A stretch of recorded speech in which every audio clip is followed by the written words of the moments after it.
अस्सलाम वालेकुम dear students, उम्मीद है कि आप सब खैरियत से होंगे। आज हम लोग अपनी न्यू 9th केमिस्ट्री का चैप्टर नंबर 1 का क्वेश्चन नंबर 3 सॉल्व करेंगे। क्वेश्चन आपके पास है कंस्ट्रक्टेड रिस्पांस क्वेश्चन। इसमें पहला क्वेश्चन है, how does a super critical state look like.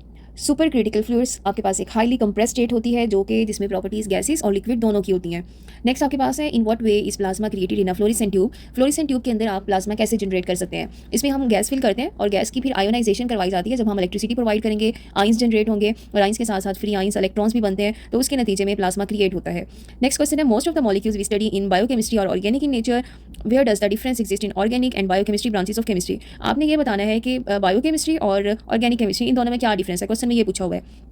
Organic chemistry में हम बात करते हैं कि कार्बन के बने हुए स्ट्रक्चर, उनकी फॉर्मेशन, उनकी प्रॉपर्टीज, कंपोजिशन और रिएक्शंस की बात करते हैं। ऑर्गेनिक कंपाउंड्स के अंदर ना आपके पास तमाम फॉर्म्स आ जाती हैं, चाहे वो लिविंग ऑर्गेनिजम्स की बॉडी के अंदर कोई केमिकल रिएक्शन हो रहे हैं हम उसको स्टडी करेंगे, या इसके अलावा हम लोग इसमें बात करते हैं ये फर्नीचर वगैरह का हो गया, कॉस्मेटिक्स होगी, मेडिसिन होगी, ये तमाम ऑर्गेनिक केमिस्ट्री के अंदर हम इन तमाम चीज़ों की स्टडी कर रहे हैं। यानी ऑर्गेनिक कंपाउंड जो है ऑल फॉर्म्स ऑफ लाइफ के लिए है। और इसमें नेक्स्ट बायोकेमिस्ट्री में अगर हम बात करें, बायोकेमिस्ट्री में हम ऑर्गेनिक कंपाउंड की बात करते हैं, लेकिन इसमें हम स्पेसिफिकली लिविंग ऑर्गेनिजम्स की बात कर रहे हैं कि लिविंग ऑर्गेनिज्म की बॉडी के अंदर क्या क्या रिएक्शंस हो रहे हैं, उनका स्ट्रक्चर कैसा है, उनकी फॉर्मेशन कैसी है, प्रोटीन्स की synthesis, carbohydrate, lipids, nucleic acid, इन तमाम की जो स्टडी है वो बायोकेमिस्ट्री है। यानी बायोकेमिस्ट्री में लिविंग ऑर्गेनिज्म से रिलेटेड हम बात करते हैं। Give the reason of brilliance shown by diamond, can you improve it. कि ये जो डायमंड होता है इसमें काफ़ी चमक धमक होती है, ये किस वजह से होती है और आप इसको मजीद कैसे इंप्रूव कर सकते हैं, आपने ये बताना है।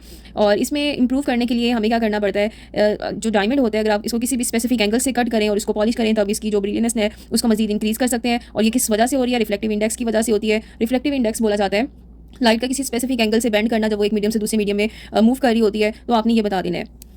नेक्स्ट आपके पास क्वेश्चन है कि NaCl जो है पानी के अंदर आसानी से डिसॉल्व हो जाता है, उसकी रीज़न बताएं।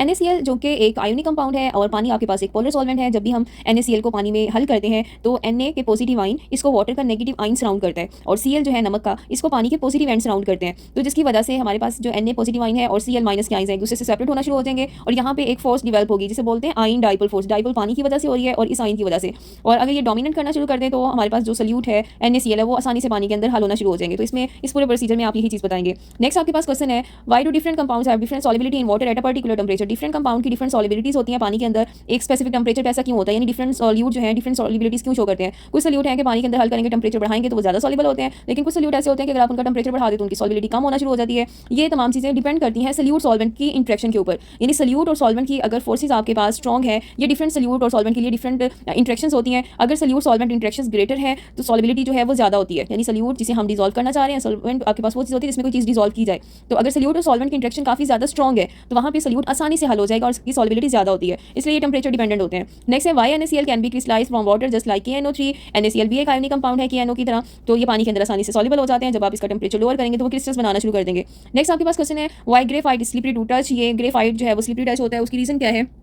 उसकी रीज़न ये है कि ग्रेफाइट जो है इसका स्ट्रक्चर बेसिकली इसकी रीज़न है, ग्रेफाइट जो है वो लेयर्स ऑफ कार्बन एटम्स की फॉर्म में अरेंज होते हैं। इसका लेयर स्ट्रक्चर होता है और लेयर भी कैसी होती है, हेक्सागोनल लेयर्स की फॉर्म में अरेंज होते हैं और ये फ्लैट शीट्स बनाते हैं और इनके दरमियान वीक फोर्सेज होती हैं और वीक फोर्सेज होने की वजह से इसकी जो लेयर्स हैं वो एक दूसरे के ऊपर स्लाइड करती रहती हैं और इसके स्ट्रक्चर की वजह से ये काफ़ी ज़्यादा स्लिपरी टू टच है और इसे हम लुब्रिकेंट के तौर पर आसानी से यूज़ कर सकते हैं। आई होप आपको ये क्वेश्चन समझ आ गए होंगे। Thank you so much.